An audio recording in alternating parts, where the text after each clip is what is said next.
9040에서 사용하실 수 있는 스트림 투 USB 소프트웨어입니다. 바로 본 내용으로 들어가서 이제 말씀드리면, 기존 사용 방법을 먼저 조금 짚고 넘어가야 될 것 같아요.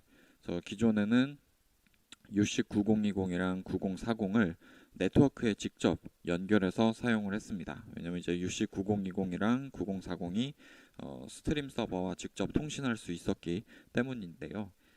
어, 혹은 근데 이제 뭐 공유기 인터넷 공유기나 뭐 벽에 이제 인터넷을 연결할 수 있는 그런 선을 찾기 어려운 그런 상황, 뭐 예를 들어 야외라던가 뭐 그런 곳에서는 9040을 사용하기가 좀 어려운 점이 있었습니다. 그래서 그 경우에는 UC 3020 같은 캡처 보드를 이용해서 PC로 노트북으로 이제 연결을 해주고, UC 9020이랑 9040은 AV 믹서, 스위처 역할만 해주는 방식으로 사용이 됐었습니다. 이 경우에는 이제 스트림 서버와의 통신은 노트북이 이제 대신해서 해주게 되고요.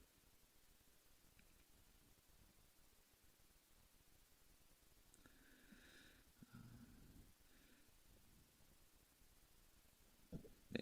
근데 이런 경우에는 이제 무조건 캡처보드 UC3020 같은 그런 추가 장비가 필요하게 되기 때문에 고객 입장에서 좀 부담스러울 수 있거든요. 그래서 이제 보시는 것처럼 스트림 투 USB 소프트웨어를 사용하면 캡처보드 없이 UC9020이랑 9040을 PC로 바로 연결할 수 있게 됐습니다. 네트워크를 통해서 9020이랑 9040을 PC로 연결하기 때문에 추가로 그 사이에 캡처보드를 연결하실 필요가 없고요. 또 그런 경우에도 조금 유용하게 쓰실 수 있어요. 이게 어쨌든 이 9040이랑 9040이랑 9020이 별도 화면 레이아웃 설정하지 않고 그냥 단순히 이제 1번 소스, 2번 소스, 3번 소스 이렇게 전환만 하면서 쓸 때는 쓴다고 하면 사실 이 스트림 투 USB 소프트웨어를 썼을 때 아이패드도 그렇게 크게 필요하지는 않거든요. 그래서 이제 패드 구매도 조금 부담스러운 고객 입장에서는 뭐 어차피 간단하게 사용할 거다. 그러면 사실 이 스트림 투 USB 소프트웨어를 쓰고 패드를 꼭 이제 구매를 하지 않으셔도 크게 상관은 없어요. 네. 어쨌든 이 구성도를 다시 한번 말씀드리면 UC9020이랑 9040의 램 포트를 이제 와이파이 공유기나 그런 네트워크 쪽에 와이파이 공유기에 이제 연결을 해주고요. 그 노트북에서도 이 공유기의 와이파이를 잡습니다. 그러면 이 네트워크를 통해 9040 및 9020이 노트북과 같이 이제 연동이 된다고 보실 수 있고요. 노트북에서는 스트림 소프트웨어, OBS 스튜디오 같은 소프트웨어를 열어서 스트림 서버와 통신할 수 있게 준비를 해줍니다. 네, 그러면 이런 식으로 구성이 되는 거고, 스트림 서버와의 통신은 노트북이 대신해서 하게 됩니다.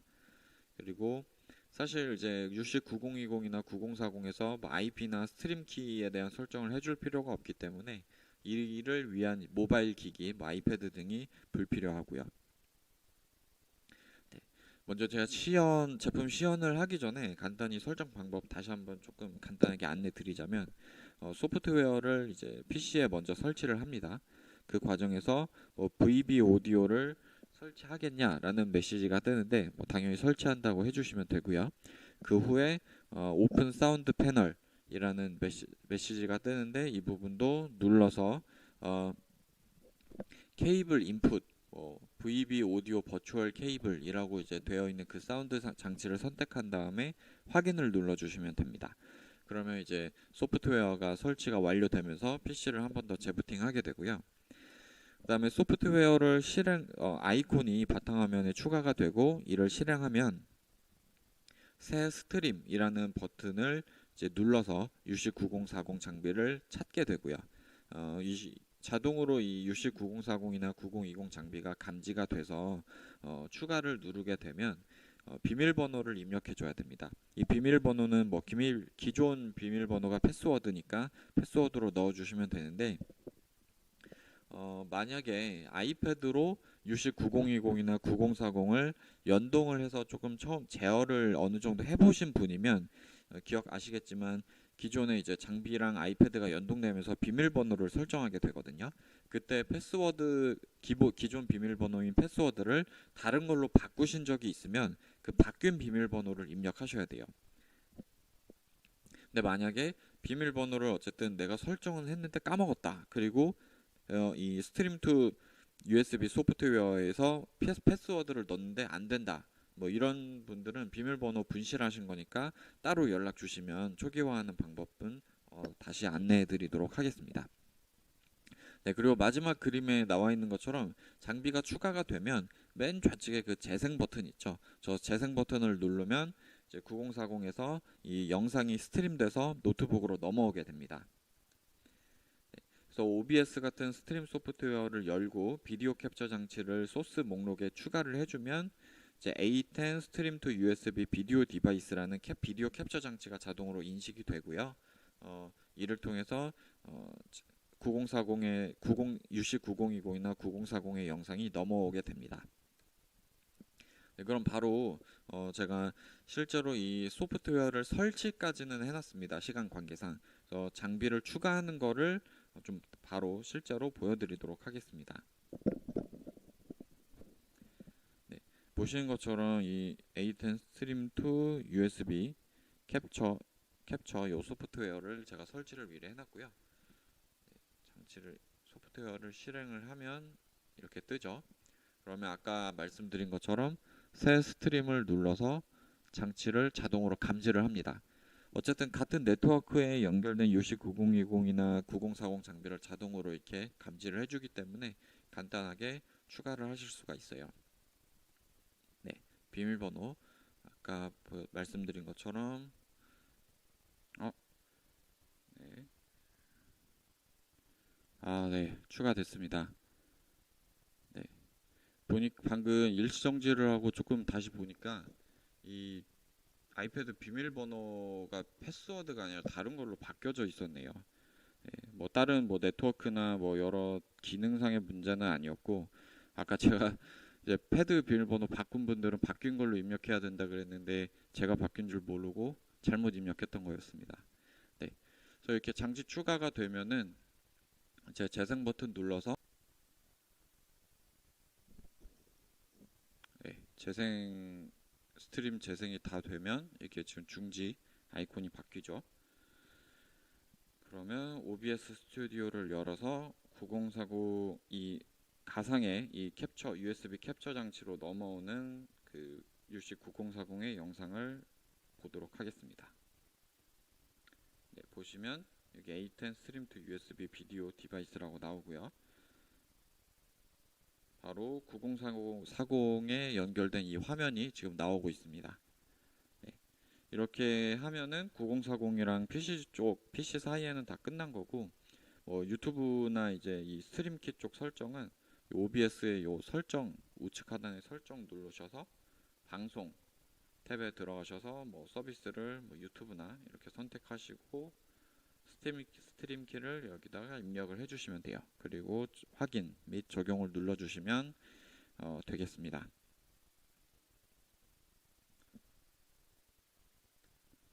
네, 뭐 제품 시연 조금 우여곡절이 있었지만 이렇게 보여드렸고요. 지난 한 달간 있었던 기술 이슈 몇 가지를 소개해드리겠습니다.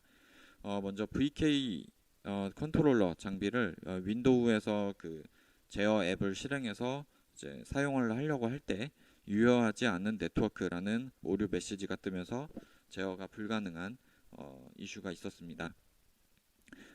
이 경우에는 이제 확인을 해보니까 PC에서 네트워크 설정을 해줄 때 IP랑 서브넷 마스크만 설정을 해준 경우에 이런 문제가 일어나는 것이 확인이 됐고요.